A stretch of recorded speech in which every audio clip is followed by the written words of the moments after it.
Ever made a snap judgment? A decision based on, well, nothing more than a gut feeling? Of course you have. We all do it, probably hundreds of times a day. But what if I told you that gut feeling, that little intuitive voice, is often working from a dangerously flawed script? Okay, let's just dive right in with a quick question. Look at these two. Don't overthink it, no research, just your immediate gut reaction.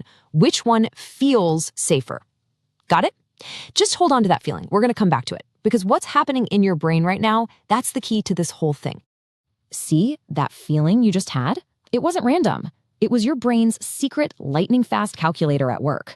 So let's pull back the curtain and see how that calculator actually works, and, more importantly, when it gets the math catastrophically wrong. So this mental shortcut, it has a name, the Affect Heuristic. It's really just our brain's way of making a complicated world a little simpler. Instead of getting bogged down in tons of data and analysis, we just ask ourselves a much, much simpler question. How do I feel about this? And that feeling, good or bad, safe or dangerous, it basically becomes a stand-in for a logical, well-reasoned conclusion. A really great way to think about this is to picture your gut as a simple calculator. For a problem like 2 + 2, it's amazing. It's fast, it's accurate, it's effortless. But what happens when you ask that same simple calculator to figure out the complex statistical risk of an energy source? Yeah, it starts spitting out some serious errors. It's not the right tool for that kind of job.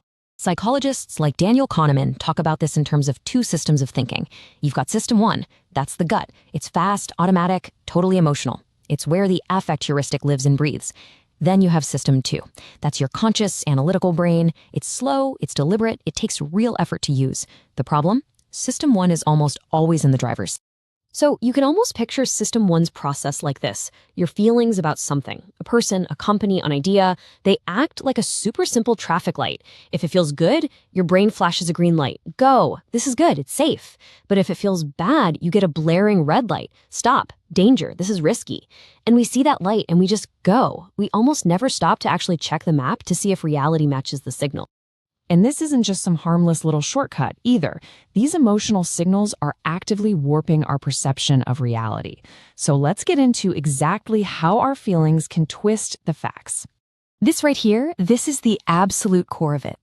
If you have a good feeling about something, your brain will literally, systematically downplay its risks and pump up its benefits. And if you have a bad feeling about it, the exact opposite happens. You'll see risk lurking around every corner and you'll completely dismiss any potential upside. The key is that the feeling comes first, and that feeling dictates the facts as you perceive them. Okay, let's circle back to that first question. For a lot of people, nuclear power just has a negative feeling. It feels scary, unnatural, dangerous. Solar power, on the other hand, feels positive, clean, natural, safe. That feeling, not any data, is what leads us to judge nuclear as being way riskier, even though the statistical reality for both is incredibly complex.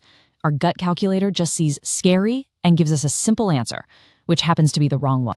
And you see this play out in big health decisions too.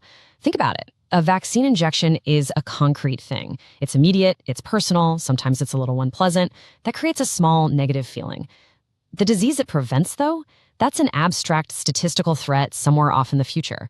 So this heuristic makes us weigh the immediate feeling of the needle way more heavily than the distant, but much, much greater danger of getting sick. Oh, and it is all over our financial choices. People are constantly drawn to stocks that just feel exciting. Maybe they're tied to a cool new product. That positive feeling makes the investment seem less risky and full of potential. Meanwhile, some super stable, financially solid, but boring company, it doesn't generate that warm, fuzzy feeling, so it gets overlooked. Basically, excitement becomes a terrible substitute for actual analysis. Now, this isn't just about our own individual choices. When you have millions and millions of people all using this exact same mental shortcut, well, it starts to shape our entire society. So what happens when you live in a world ruled by emotion? Now, look, to be fair, this gut feeling isn't always wrong. It's a tool, and it can be pretty effective in the right situation, like when you're under huge time pressure or making a simple, familiar choice. But for the big, complicated stuff, evaluating complex systems, assessing statistical risk, trying to make huge policy decisions, it fails spectacularly. It's really like trying to perform surgery with a hammer. And what's worse is that the modern world is constantly pushing us to use this flawed tool. Media narratives are often designed specifically to amplify our gut feelings. They do this by focusing on vivid images, personal sob stories, and really emotionally charged language. They're basically cranking the volume knob on our feelings all the way up while turning the volume on the boring but crucial statistics all the way down.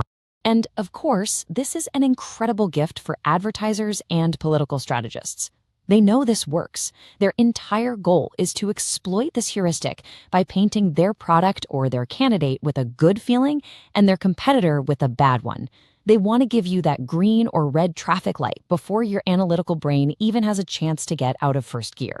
And this is why our built-in sense of risk is so profoundly warped. Things that are vivid, scary, and emotionally powerful, like terrorism or shark attacks, they generate this huge negative feeling. So we feel like they're more likely to happen. But the mundane, statistically common dangers, like car accidents or heart disease, they don't set off the same emotional alarm bells. So we completely underestimate their true risk, even when the numbers are staring us right in the face. So, what's the takeaway here? Are we all just puppets of our emotions? Well, not necessarily. The final step is figuring out how to override your autopilot and actually take manual control. Let me tell you, overriding your gut is not easy. It can feel really unnatural. It's like a pilot switching off the autopilot during really heavy turbulence. It takes focus, it takes energy, and it takes a conscious, deliberate effort to ignore all those warning alarms and fly the plane based on the instruments, the data, not on how you feel. So how do you actually do it? Well, here are 4 practical steps. First, just awareness. Just stop and ask yourself, is this decision being driven by a really strong feeling? Second, slow down. Just pausing for a second gives your slow analytical system too a chance to wake up and engage. Third, actively go look for the numbers. What do the statistics actually say? What's the base rate here? And finally, get an external check.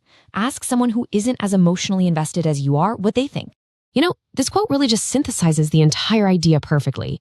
We often feel our way to our conclusions instead of reasoning our way there. Emotion becomes this quiet governor of our thoughts. We decide something based on a feeling, and then we use our powerful intellect just to come up with justifications for it after the fact.